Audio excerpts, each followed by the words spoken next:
I'm Katie Rich. Today, I'm joined by a returning guest on this podcast, my friend and a writer and games maker for Vulture, Joe Reid. Joe is one of the pundits over at our Prestige Junkie Pundits page, but his predictions, Joe, they're not like anyone else's. They're different. They're quirky. They're special. I'm not a regular mom. I'm a cool mom. Joe, you are uniquely devoted to the underdogs in the Oscar race.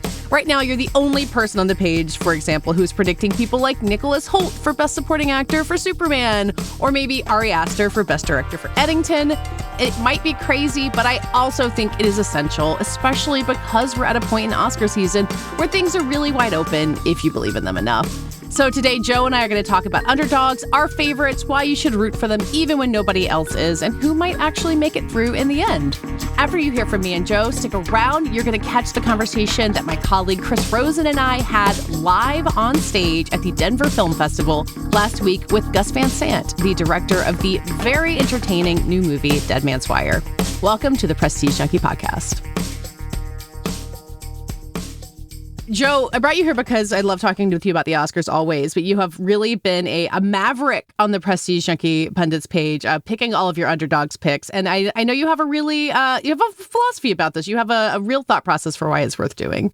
Yes. I mean, it's always annoying to talk to somebody with a philosophy, but I do have something of a philosophy for this. Once we get into the 2026 months, I can concentrate on trying to be right. I will have plenty of time to try to be right because I do feel like there's a narrowing that happens naturally.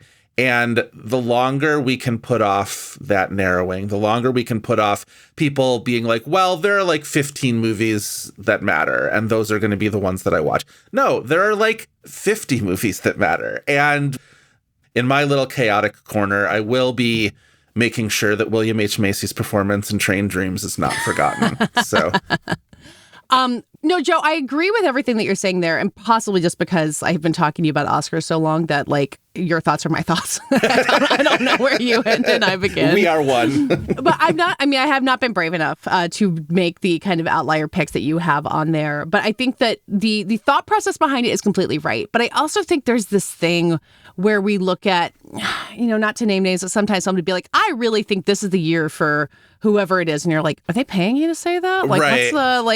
What is real and what's not? So do you feel like you have a thin line on what that is? Yeah, I think there are certain things that feel like Jessie Buckley in Hamnet does feel like a thing that is both a campaign, but also genuinely people's real physics, reactions. A fact of life. Right. It feels like there's no real point in denying that this is the performance, this is the actress performance that is most sort of, that has had most impact on people in the year thus far. But there are so many other actress contenders to think of that are off the beaten path. And if I'm the 20th person to say, well, Emma Stone and Begonia will probably be the 4th or 5th nominee, what value does that have? Again, I run the risk of overinflating my importance as a cog in this, machine. What is a fact is that nobody knows what not tips the needle. What's the phrase? What moves tips the scale? Moves the needle or tips the scales? There we go. One or the other in the Oscars. So it may as well be us. Well, and it's just, I look at somebody like Miriam Afshari and It Was Just an Accident. Now, that is a movie that's being considered, but that is not a performance that is on pretty much anybody's radar for Best Actress. And it should be because she's tremendous. And who does she play in It Was Just an Accident, for anyone who's seen it? She's the wedding photographer who has the previous relationship with right. And she's got that main cool character. Vest. She looks very tactical in her wedding photographer getup. And she has an incredible sort of scene towards the end. And it is, I guess, natural that these things kind of tunnel vision at some point, but we shouldn't be necessarily tunneling our vision in November. You know what I mean? Nothing's happened yet. There is absolutely no reason for us to be ruling things out. Are you saying the Gotham Awards haven't set the course of the Oscars yet? We love the Gotham Awards, but yes. they're not setting anything in stone, and they're the only nominations we have at this point. Well, here's an interesting example of what I'm talking about. So I had made these, Ankler Pundit predictions on October 8th. So this was before a lot of people that I know had seen Richard Linklater's Blue Moon. The only people who had seen it were, people who had been to festivals.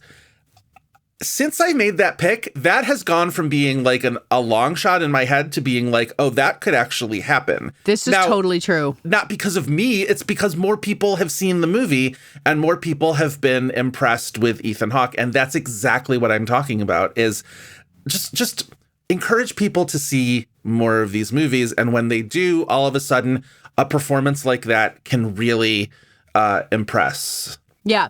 Well, also, actually, I'm looking at your Best Actress lineup. So you mentioned Mariam Afshari. You've got Jessie Buckley on your list and Chase Infinity, which seems like you saying, like, come on, there's no world in which that's not happening for them. But then you also have Sydney Sweeney and Christie, which I guess had a terrible opening weekend this past weekend, which I It did. I was sort of barely aware that it was opening this weekend. I know. She was on the podcast last week. We did our part. Well, very good. Yeah, well, and what's sort of dismaying about that is when I had seen that in Toronto and I had written for Vulture, Sydney Sweeney could actually be an Oscar contender for this, an Oscar nomination contender, at least, for this. A lot of that was predicated on the idea that movie played so well in the room at Toronto. And it bums me out that when movies whose sort of best case is made in its populism, its ability to really, carry over well in a crowded theater, when those movies don't actually attract people to a theater, it's like, well, now, Well, I don't know. I mean, wouldn't you say Emilia Perez didn't do all that well in theaters either? I mean, Netflix makes it a different thing. But it feels like in the Oscar season, that's not necessarily fate, because they do get the chance to play well in a room full of voters, even if regular people aren't buying tickets. That is true. I remember just being swept up in a crowd's enthusiasm for this character, and I was like, oh well, that's really something. But yeah, you're right that there are other avenues to be had. The other thing I was going to ask you about in your Best Actress lineup was Kate Hudson in Song Sung Blue, which, again, as you said, October 8th, it kind of felt like a real wild swing. But, I haven't seen it yet. I'm finally going to see it this week. But it does feel like that's the whisper network of being like, guys, what if Kate Hudson gets nominated for, first time since Almost Famous? And, Joe, I know no one would be happier with that outcome than you. I would be so thrilled. This is the person who, you're talking to the person who had her on my supporting actress ballot for Glass Onion. I love Kate Hudson. Deserved. And I'm so intrigued by the premise of this movie, husband and wife, Neil Diamond tribute act. Okay, doing her own singing. I assume that she's obviously a better contender for a Golden Globe nomination than a Oscar we all know what she's been Golden Globe nominated for in the past. Wait, what are we talking about? Music. I didn't even think about that. Good Lord. I think it's just that and Almost Famous, one very reasonable one and one absolutely insane one, which is just kind of how the Golden Globes both very connected to music in terms of the theme of their films. That's true. So is Song Sung Blue. Maybe that's her thing. You know what I mean? Music-related Golden Globe nominations. Yeah, so who knows?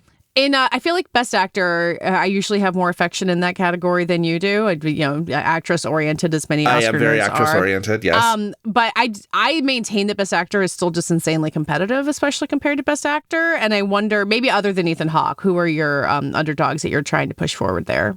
I mean, I love Joel Edgerton in Train Dreams. He's definitely on the ballot that I put on Ankler Pundits. And that is a movie I really love. That is a movie I am really, really trying to press onto people. That's another one where it's number one on your Best Picture list right now of your, pushing your agenda. I really am. If I'm going to push my agenda, that's going to be the agenda that I am pushing for sure.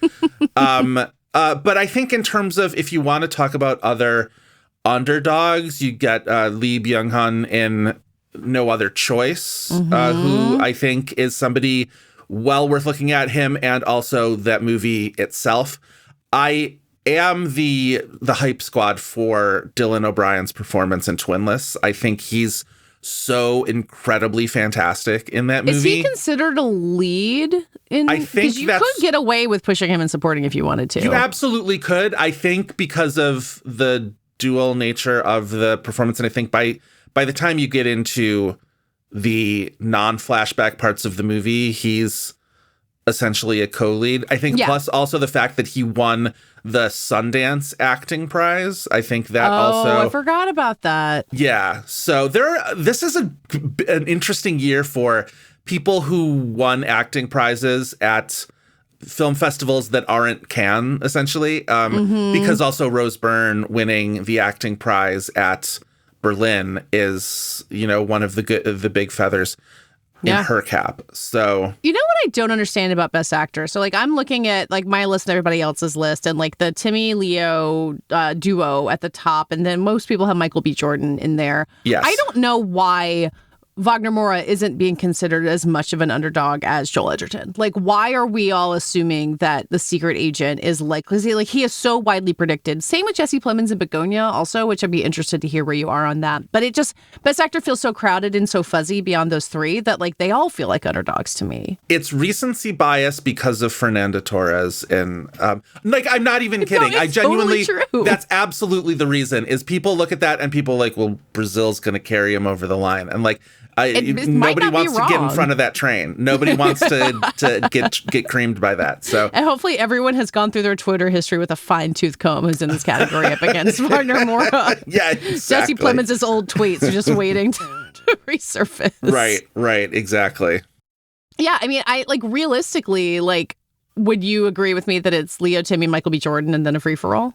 Yes, I would. Okay. To the point where I'm the person being every time everybody's well, Dwayne "The Rock" Johnson is dead. I'm no, he's not. No, I think that's totally correct. I think he's absolutely still in the conversation for it. But I think that free-for-all past those top three slots is also why I am going to remain optimistic for Ethan Hawke and Blue Moon, that could happen. So. Well, I didn't prep you for Oscar history here, so you can take a minute, but I just keep thinking about all the times where we're well, it's down to these four people. And then on Oscar morning, we're what just happened here? Bill Nighy and Paul Mescal in 21, I think, is 22, but yeah. Yeah, prime recent example where it was it's going to be one or the other, and then it turns out to be both. Yeah. And I wondered if there's one of those that you're thinking of often being look, guys, many things are possible.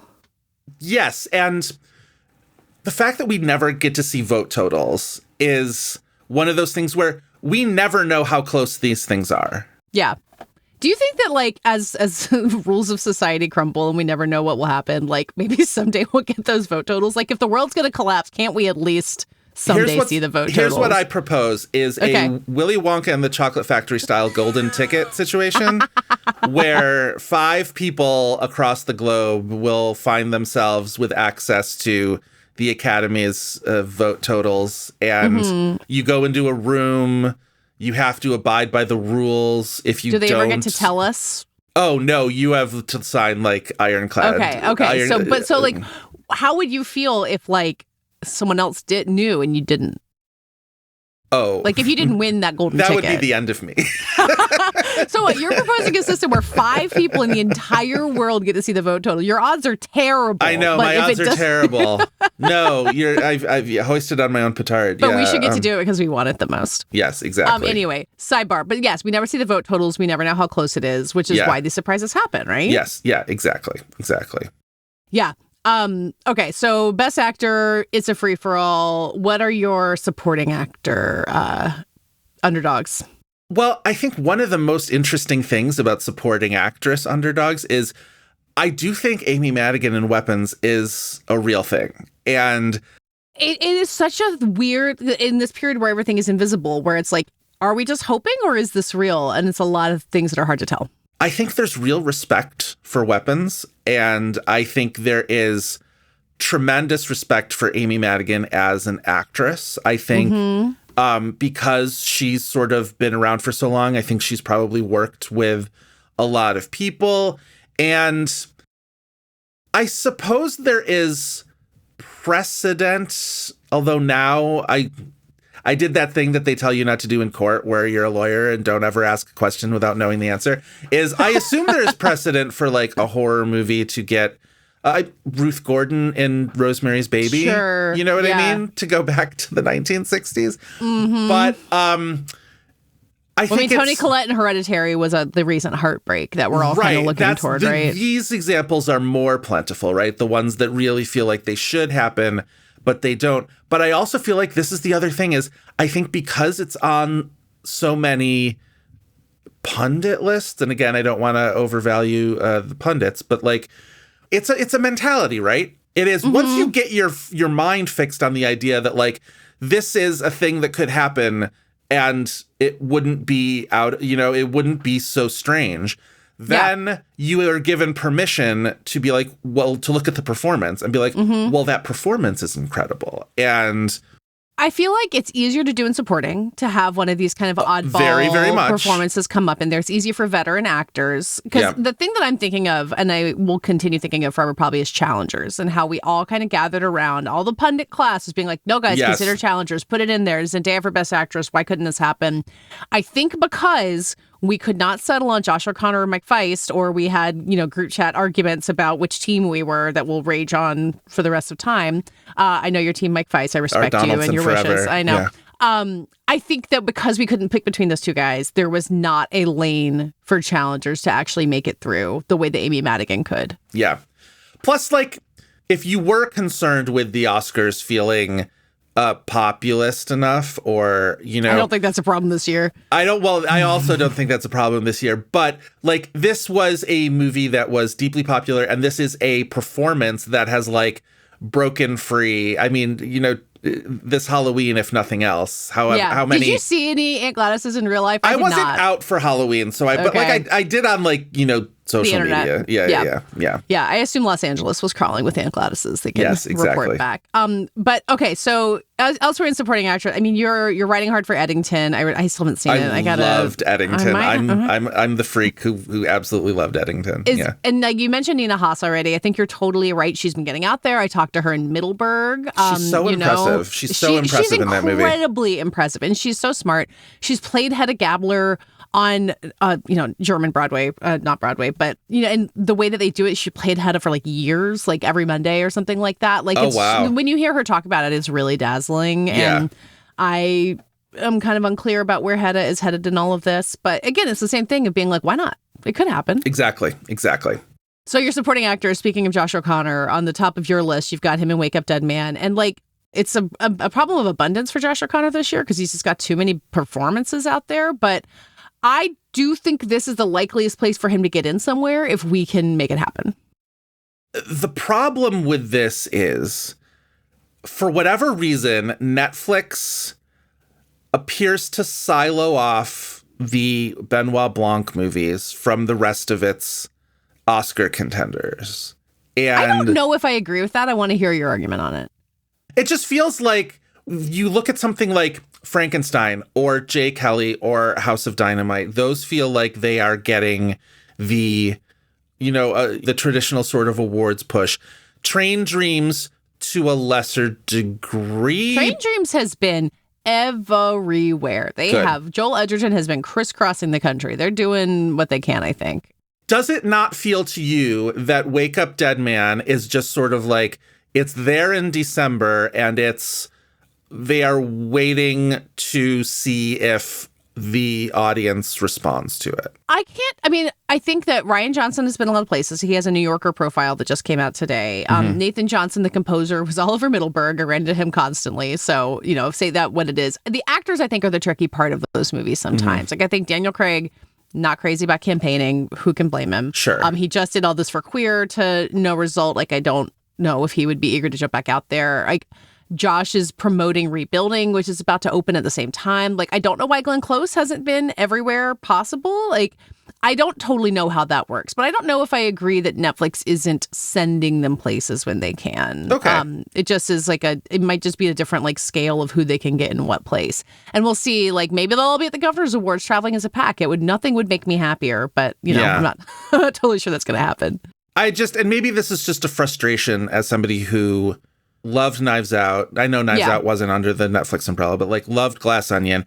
And both of those, not only just getting the screenplay nominations, but like really only contending in screenplay both of those years. I thought for Glass Onion, Janelle Monáe had a pretty good shot. She had the Golden Globe nomination. They had her all, out and about. And like for Knives Out, for the first one, was there a real, Was there a person who Ana really de thought was going to make Armas, it in? I think you could probably, but that was Daniel Craig. That was like, he was the story there. And yes. Yeah. Wait, has he not won a Golden Globe for Best Actor in a Comedy for any of these movies? No. Because that's crazy. I don't think he's ever been Golden. Well, fixed. no, he got the queer nomination, right? Last year.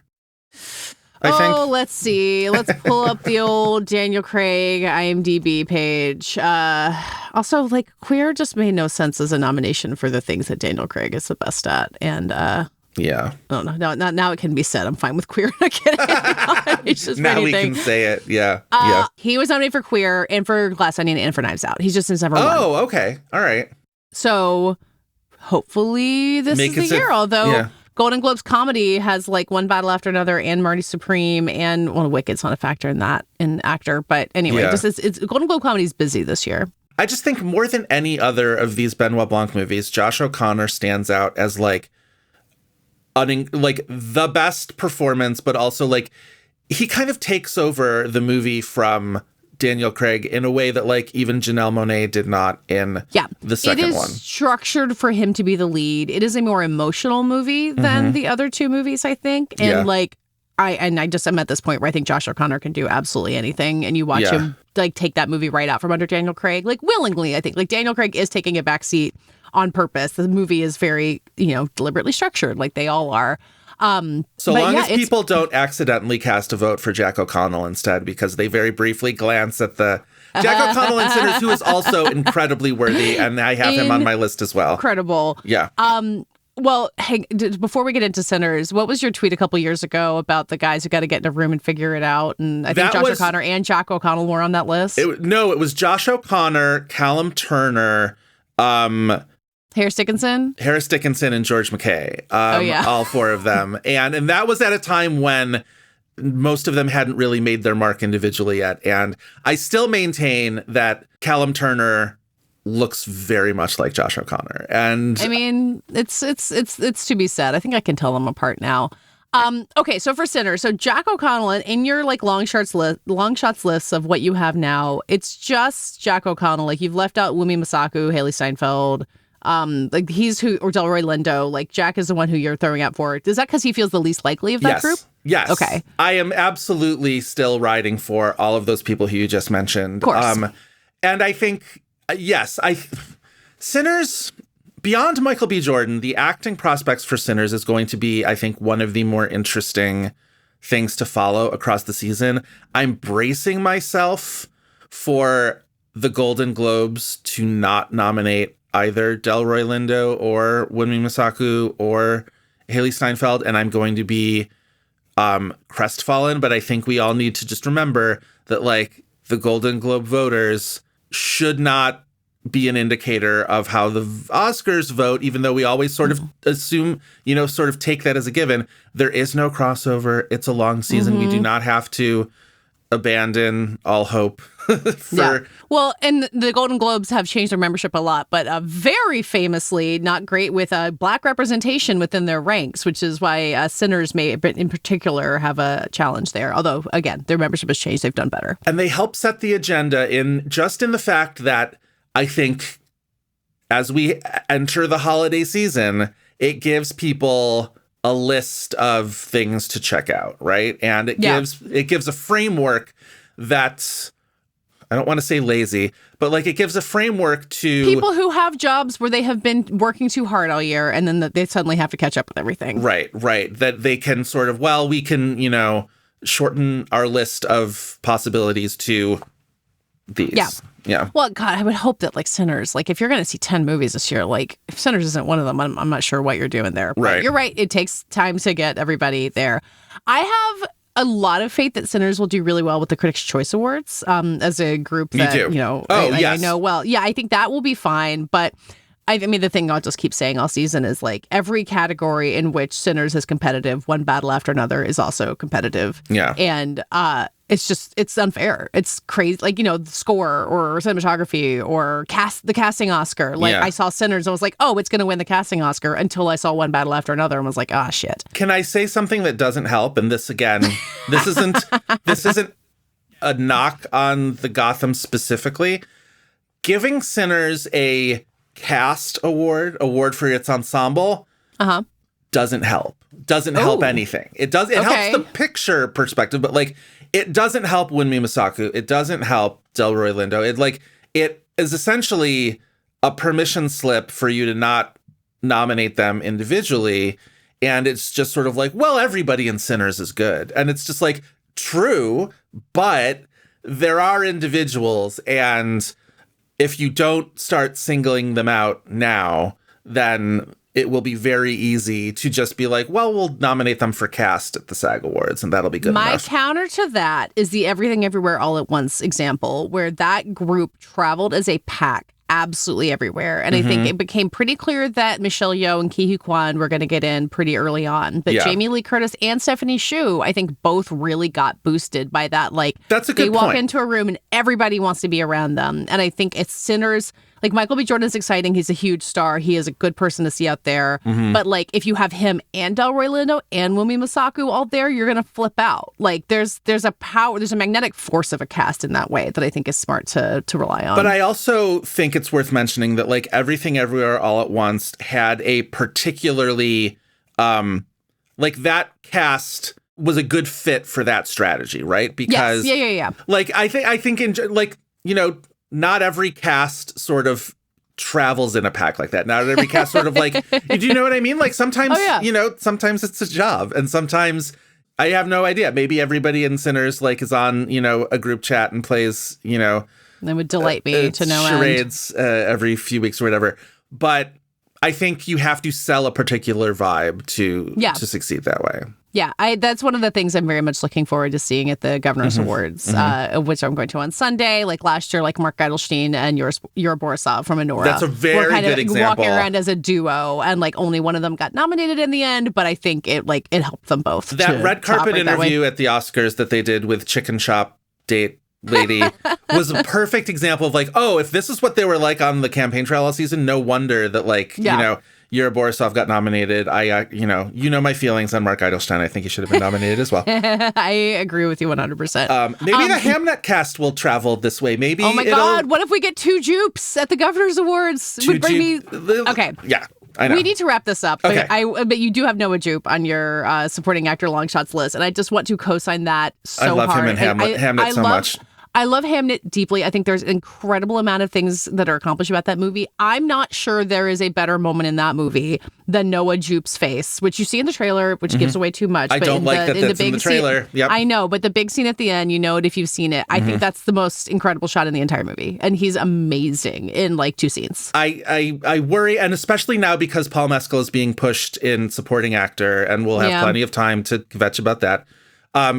The one thing it does is it seals off Noah Jupe probably from a lot of votes, because a lot of those votes will go to... supporting actor is crazy. It is. In terms of how competitive it is. Like, I'm not surprised. I think it is a sensible sacrifice to make, but I agree with you that it's a shame. I agree that it is a sensible sacrifice to make. I do think Mescal is very much a lead.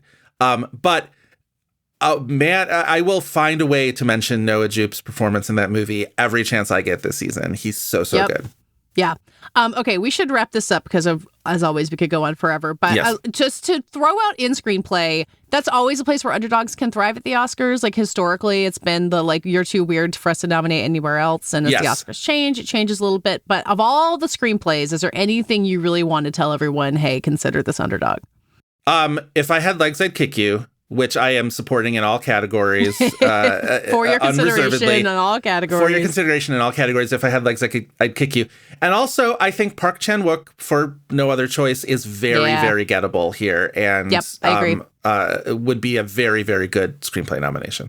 Yeah, I will throw it for myself. I think Weapons really should be here. Oh my God, that is a really well-written movie. It is exactly the kind of screenplay that puts you in there. Like, it's not just Amy Madigan. I think that, Zach Carter, I think, is really talented in so many different ways. I think director's probably out of reach, but I think in original screenplay, it's that versus I guess Sinners is the one that's maybe at the top of that. I need to take a closer look at it, but consider Weapons, please. And in the spirit of not ruling anything out, a movie like On Becoming a Guinea Fowl that got so lost in the shuffle of, was it a 2024 movie? Was it going to get, supported for the foreign language film Oscar? And then it got released by A24 in the spring. It is genuinely one of the top 5 movies of the year for me. And great movie. I truly believe that if people just saw it, they would also believe it. But I think it is being essentially just being like, well, it opened in the spring and it was mostly a last year movie. So, but watch it. If you're listening to this and you have not watched it,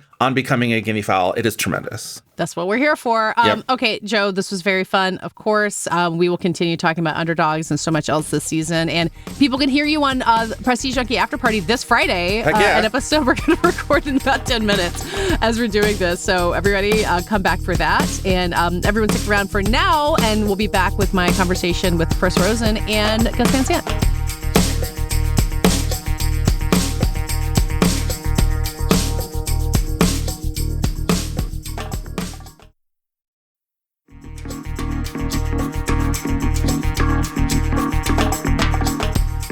Let's head to the Denver Film Festival at the historic Holiday Theater. Last week, Chris Rosen and I got the chance to talk there live on stage with director Gus Van Sant. It was following a screening of his new movie, Dead Man's Wire. Gus Van Sant is a 2-time Best Director Oscar nominee for Good Will Hunting and for Milk, and he is an icon of 90s independent cinema, thanks to films like My Own Private Idaho and To Die For. The world of independent filmmaking is really different now, but he's still following a lot of the same processes he did back in the beginning, from putting together the right actors to getting really creative with his approach to recreating the past. Dead Man's Wire recounts a true story from the 1970s in which a man took a former business colleague hostage with a shotgun, and almost the entire saga played out on TV news cameras. The film stars Bill Skarsgård as the hostage taker and Dacre Montgomery as his victim. And it's about the true story that happened in between these real men, but also it's about the way that we as a culture like to turn violence into entertainment. That theme reminded me and Chris both a lot of some of Van Sant's previous work, like Elephant or even his Psycho remake. Gus Van Sant was a lovely person to talk to. I really learned a lot about the process of getting these films made. Thank you so much to the Denver Film Festival for having us, and thank you to our guest, director of Dead Man's Wire, Gus Van Sant. Gus Van Sant, thank you so much for being here. Thank you for having me. Bringing Dead Man's Wire here. Thanks for having me. It's really a thrill to get to see any movie in a big crowded theater like this, I think. I imagine even as a filmmaker. And you've been really busy over the last couple of years. You've been directing in television, other projects, but this is the first feature film for you in 7 years, I think? Yeah, around 7 years. So just to kind of start with like the big obvious question, why was this the story that grabbed you and said, any film is hard to make, any independent film is hard to make. Why was this the one that made you say, I'm going to go for it and make this one happen? Well, it was being produced by a friend who had raised money for a film called Jerry that I had done. He was one of the attractions, just that he was doing it. He also, he said he had a script that he wanted me to see, and he needed to shoot this script that I was going to read in like a couple of months before the year ended, and this is about a year ago in September, and that was an attraction because there was like a deadline. Something was going to have to happen very fast. So you liked the deadline. It didn't feel like pressure. It was exciting. Yeah, no, it was exciting. Wow. To have to, basically just leave where we were standing and go to Louisville, Kentucky, where we shot, and then I read the script, and it was really kind of well put together, where you could link to. It had internet link codes where you could hear parts of Tony's adventure, including the first one was a link to his emergency call in the beginning from The Office, the real one. And as you were reading it in the script, you could hear the real one. And he was very upset, he was angry, and he was also cracking jokes at the same time to the answers to the call. And it went on for about 45 minutes, I think. And it was a 911 call went on for 45 minutes. Yeah, and he was obviously insane. And, despite what the courts would say. I liked that a lot. So that attracted me. In terms of, obviously, you have this great Bill Skarsgård performance here, right, as Tony. I guess when you read it, what actor did you think of, or did you think of Bill right away? Obviously, I know, Katey and I are huge Good Will Hunting fans. We love Stellan Skarsgård in Good Will Hunting. How did you land on Bill to play this part? Because it's a really tricky part, obviously, as everyone here has seen. He's like so charismatic, but obviously so crazy and all these different things, and has to appear dangerous as well. And I guess what was about Bill that you were like, yes, this will work with him? Yeah, at first I was just wondering who would be a good choice. And there were, there's usually like hundreds of choices, and you start making lists. And there were actors that knew about the script that had shown interest in it. And I remembered that I had been interested in using Bill in another project. And I started thinking about him. And also because of his, I thought of him because of his kind of mysteriousness that he has in all of his films. And Stellan had something to do with it. Yeah, I think having worked with Stellan, and I thought it was an unusual enough choice compared to, like, you could see Tony at the end of the film, and instead of somebody a little older than Bill, because Tony was probably 10 years older, and it just seemed like a good idea. I don't know why. I was feeling that it would be nice, and Bill can go into these insane areas. I feel like in his other movies that I'd seen, and so that was one idea. And then Dacre, I had become familiar with from Stranger Things, and mostly his audition tapes that he had online, not for this, but just for other things. And he seemed like a good coupling to Bill. And so I checked with Cassie and the producer, and he said it was okay. And, because they were a little younger, and also then we called them to check with them, see if they could do it. Do you test them together? Do you because so much of the movie relies on the two of them sharing all these scenes together and there's a connection between them. I don't know if you'd call it friendship, but them having a relationship to each other is so important to that. So do you have to kind of see them on camera together, see them in a room together, just to know that it's going to work before you can go down that road? Well, I could, you would have maybe done something like that, but both of them were in different parts of the world. Stellan was in Sweden, Dacre was in Australia, and so we didn't. And really, like the opposite of on the globe. Really. Yeah, and we could have put them online, like together maybe, but I think just my imagination did the work, and I felt like it would be good. But with 2 months to go, seriously, you got to. And we had to go. Yeah, we had to get on it. And they really came through completely just from the get-go. They were so professional, and they knew the job. They wanted to become very close so that they could do small things together and it would make sense. And they were just completely professional. You mentioned, like, obviously this 2 month time crunch and stuff. I guess, like, how do you work even with the script? How do you kind of go through to research enough to make it feel like so authentic as it does in such a short amount of time? Well, there was a documentary film that we could refer to, which was amazing. And there was some really good, my production designer, Stephen Deschamps, and Peggy Siegel was costumes. They were pros that could go fast and we all did research together, bringing in pictures very quickly, sending them to us. We also pushed it back a little bit, so we had a little more than 2 months. But 2 months is the better story, though. Just stick with it. It is, yeah.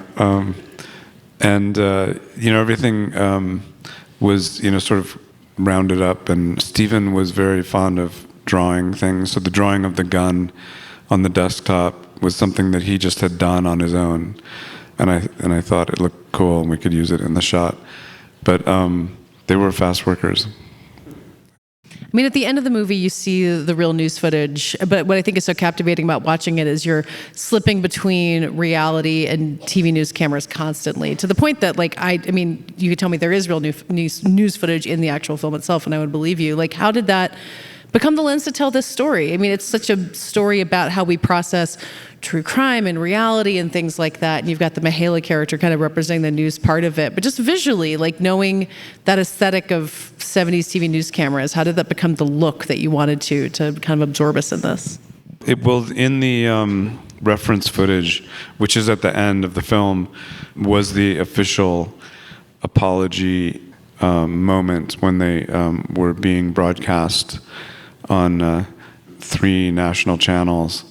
That was our main kind of image that we got entranced by, with sort of this greenish room that they were in. And outside of that, there were many parts of the same documentary where it was that was video, but there were other parts that were film, and we did use it like in the finished product throughout. We kind of working shots in there. This movie, I feel like a lot of the themes I've seen in other films that you've made, I see in this too. Like, I thought of To Die For watching, and I thought of like, Milk as well. I guess, like, why do those themes that we see here in terms of like media and true crime and all these things like come back? Like, why do you keep coming back to those themes as a filmmaker? Why is that still exciting for you? I think those films, like especially To Die For, were like, it was a separate true crime story. It did get like coverage from all these different medias, which is one of the themes of To Die For, was this sort of new era where like lots of different people were shooting from different, and TV talk shows were having the characters on, and she was making her own home tape, videotape was everywhere. That was kind of one of the themes of that movie. This one, also during a similar period, a little earlier, so there wasn't as many cable channels, for instance, with news programs, but there still was, because of the incident and because of his request to broadcast an apology in front of the cameras, there was this media part of the story, and then the coverage, because they were surrounding the apartment building, and the news was setting up camp and sort of constantly reporting from the location. That was part of the story as well. And his way of communicating through the TV set was part of the video theme in the story. So we were just sort of following and we did sort of find a place that had some of the old cameras from that period that had been refurbished that we used to do our own work. I love that John Wayne is part of the visuals on the TV that you're talking about, and not just like, I think there's footage of Stagecoach or Searchers or something else in there, but old John Wayne, like kind of like him accepting an award. I don't think it's the Oscar, but whatever it was, in kind of the fading years of his life, which would have been the right time for this. Like, why was that version of John Wayne part of this story? Well, when Tony interrupted the programming, The People's Choice was on. Oh, so that's really what was happening. And that's real footage from the period, and that was one of the programs that was cut. So it was just to be authentic. But it had to have felt thematically right too, right? The idea of this gunslinger icon that Tony is clearly inspired by, but of course, yeah, the old man version. To me, yeah, it rang very true. I'm not sure we would have changed it, I depending on which show. But there was, one of the shows. There were other shows that were also interrupted, but we found that one was kind of the most applicable. Yeah, was it a good night of TV programming back then? Yes. You had to go back and watch the Beverly Hillbillies or whatever else was on at the time. Yep. You have Al Pacino in this movie, and Kelly Lynch, right, playing husband and wife. And I obviously thought of Dog Day Afternoon, like when you see Al Pacino in this kind of setting, maybe. And then Kelly Lynch, I was like, why does this seem so right? And then I was thinking today that she was in the Desperate Hours remake that Michael Cimino did, and I was wondering, like, do you cast like thinking of those references at all, or am I just a lunatic for like being like Kelly Lynch was in Desperate Hours? I wasn't aware of the Desperate Hours, but she was suggested by one of the producers, and so we had worked together on Drugstore Cowboy. So we knew each other, but also she lives on my street in LA. And I see her a lot on the street. So I thought, Kelly could do it, yeah. And so we contacted her agent. I didn't knock on her door. Totally professional route. Exactly. Well, we're talking to you a lot about casting and kind of putting these actors together. And this year there's going to be the first ever casting Oscar. And I think a lot of people who, think about movies a lot don't necessarily understand how casting works. Like, I think it can be a really mysterious science. And I wonder how it's been in your experience, both casting as a director, there's some choices you get to make, and working with casting directors. Like, how do you approach going about that and finding the right people? And how does that relationship with the casting director on this movie or something else you've worked on, how do those things come together to make the movies that we see? Well, it seems to go differently every film. It's like your very top leads suggest one thing, and then from them you start casting outside of that support like the story and support the characters. So if there were different leads, they might end up being different. But we had LA casting that helped us, and we had Louisville local casting helping us too. And yeah, you're just bringing people in. You're choosing stills that are being sent to you. I used to use now because everyone has phones. They can even do a scene on a phone and send it to you. We used to do everything like with Polaroids, and I had my own Polaroid and used the Polaroids to sort of put characters next to each other, which I still do. We'll put them on a board and just stare at them and decide whether or not it's sort of making sense. And it has a lot to do with their personalities and the way they fit into the roles of the characters as written. They're real personalities, not like what they show you acting, but just who they are actually as people. I think, yeah, that's what I go for. I usually start with the real person, which might have a lot of different characteristics, and know that they can also stretch in different directions. But for the end there, I love the ending of this movie, I think, because, again, you're balancing, like, so many different tones. Like, I think it's really, like, when he's found not guilty, it really is very funny, and his response, I think, is just, like, great. But then you have the last scene where they see each other again, and I guess, like, what did you kind of tell Dacre and Bill for that scene? Because I think that's, like, it's really great performance from both of them, and they don't obviously say anything, so they just have to, like, express so much in that short sequence to end the film. Obviously, you want to end the film really strong. So I guess, like, how do you kind of, like, what did you tell them? How did you kind of make sure that worked? Because I feel like it's very subtle and nuanced. There's so much happening there. yeah, I mean, it was a scene that was not necessarily from in any kind of reality. It was a fictional scene that had them, because they did live in the same community for, decades after the incident, that we wondered what would have happened had they run into each other, and where would it be. And then we thought of the muffin shop and just went with it and decided their moods during that. I mean, Dacre was studying his character, and he realized that Richard Hall had some very declining years and sort of bad as a reaction to the actual incident. He sort of didn't do well, and Tony just kind of charged ahead like nothing happened. Basically, was in his facility for mental disabilities that it just seemed to be okay with spending 8 extra years there. I'm not sure why. He just refused to admit that he was insane, which he needed to sign a paper agreeing that he had been there for a reason, and since he wouldn't sign it, they wouldn't let him go. So he had his own little journey that he knew about. Dacre sort of got into this other character of not doing so well.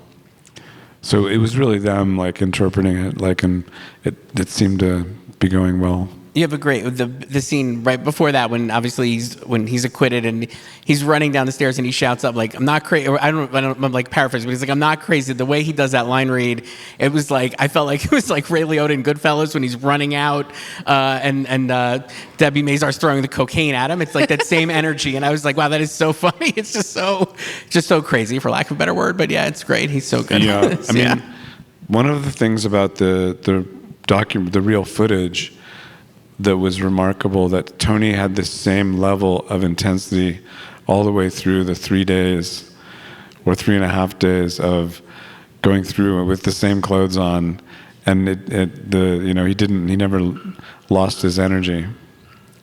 I mean, you've made a number of movies about people who are kind of acting way outside the bounds of normal behavior, Tony included. Do you feel like you need to understand him on some level to make a movie like this? I mean, obviously, we're kind of baffled by him even now having this conversation, but you feel like you have to find the kernel in him that says, no, I kind of get this guy? Yeah, I did, right away, because of his reasoning and feeling that his mortgage brokers had fiddled with, aspects of the deal and had usurped his buyers, really, the people that were going to buy into his shopping center.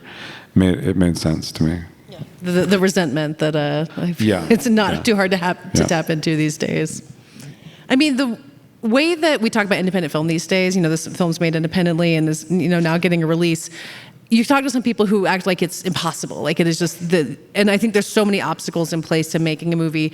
The way that someone wants to be able to pull something together in 2 months, to film in Louisville, all the things you've been able to do. Like, how does it feel from your perspective? Does it feel like a miracle to get anything like this made? Is there any hope for people who want to be able to make their own movies on their own terms?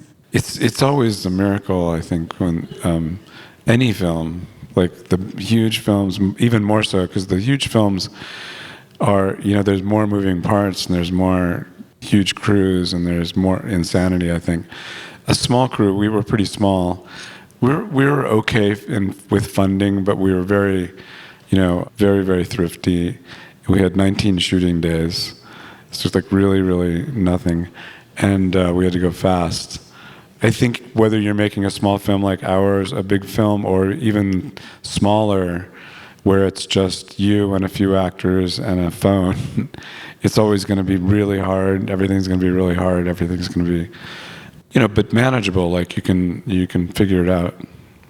What makes you keep coming back to film? Obviously, like Katey was saying before, like this is your first feature film in 7 years or so, and I know you had success with the feud series, like The Swans was really strong. I'm sure people here have watched it. It was really good.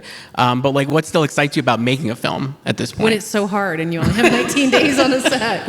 I think, the first sort of break for me was COVID. And during COVID, I was invited to make a feature-length kind of a commercial for Gucci. And so I went to Rome and worked. That was like a 12-day shoot. And so there was a feature film that was made for Gucci, which was kind of great. And in 12 days, that's in 12 days. And Chris Doyle shot it from Wong Kar-wai fame, and Leslie, the same sound mixer, worked on it.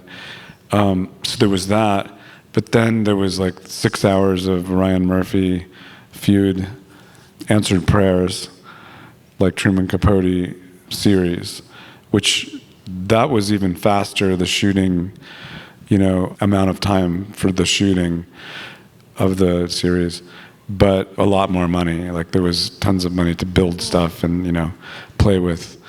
And since it was 6 hours, it was very grueling. And also the abilities of a director working within a tried and true company that had made a lot of things before were much more limited than, say, something like Dead Man's Wire, where we could literally like make things up on the set and just invent things.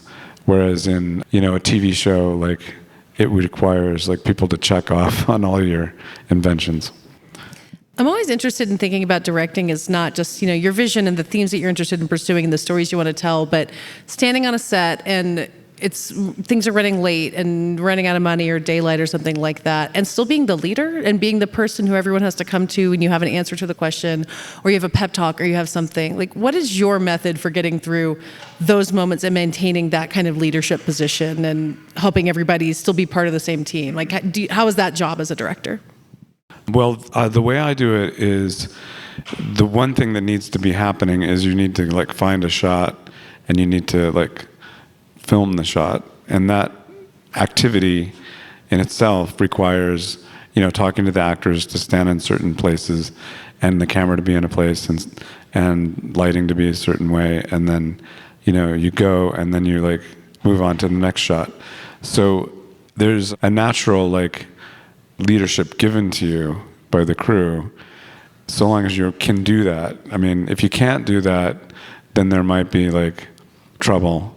Sounds like the baseline job of the director, right? Is like get the shot and get everyone where they're supposed to be. Sometimes there's a mutiny if you can't do the shot, which sometimes you can't because, usually I can, but sometimes one can't because, sometimes because it's their first time, and sometimes they're overwhelmed with the responsibility, and so they freeze. They can freeze. Directors can freeze. So long as you can just keep moving, the leadership is kind of given to you, And also, unless you start, yelling at too many people and like making enemies in your group, there also can be a mutiny. So you have to be aware of certain things, but it's not terribly hard. You just have to, you really have to be obsessed with what you need to get, and everyone will share your obsession and wants to share your obsession, but you have to have the obsession. Make it sound like being like Captain Ahab or something. Like you gotta keep everybody chasing after You that have to white have a whale. place to sail to, yeah. Yeah. Yeah, I find that idea of the obsession thing, and I guess this is kind of like the question that Chris was asking you earlier, like coming back and, like making a movie not just as a thing that's like your job that you go back to, but as like has the obsession aspect to it. Like, do you feel like that has ever changed for you or waned, or like is kind of the obsession as deep for you as it was when you first started? Yeah, the obsession changes like daily and can change on the spot. And it sort of has to sometimes, or many times, because of just natural calamities that happen, like the weather, or somebody gets sick, or, the camera doesn't work, or there's different reasons that you have to change the, intention and ways to fix it, and the ways to deal with the changing of those things, the schedule. It happens like constantly. You need to be obsessed but flexible. It's a good way to you have to be like, I think, ready for danger of some kind. Danger, like even physically, but also like just something doesn't happen the way the timing isn't right. And you all of a sudden don't have the permit completed or whatever. You have to be able to like just turn and say, we're shooting this instead, just be able to deal with it. This movie will be in theaters from Roque, right, later this year, and then wider release in January. What are you going to hope audiences take away when they get to see this? Like, what do you hope audiences are going to pull from this movie? There's so many different things they could take away from the movie. I hope it's a cautionary tale. I hope it's an inspiration. I hope it's funny. I hope it's worth it. Basically, mainly that, worth it. Well, that's up to you guys, is to tell everyone that you've seen it and it's worth it, and that more people should go see it when it opens in theaters, I think. I feel like it's a great place to end it. Thank you so much. Thank you all Thank you so much.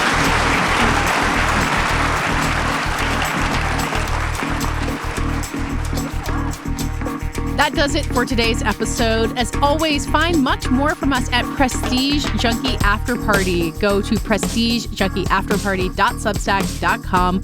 You can subscribe for just $5 a month. This week, we've got a very special episode in which Reid returns with a bunch of other guests, and we're talking about football and the Oscars and the ways they overlap that you might not see coming. This podcast is edited by Brett Fuchs and produced by Brett Fuchs and me. Our theme music is by Dave Gonzalez. Thanks again to my co-host, Reid. Subscribe to the Prestige Junkie newsletter at theankler.com and to this podcast on Apple, Spotify, or wherever you get your podcasts. We will see you next week.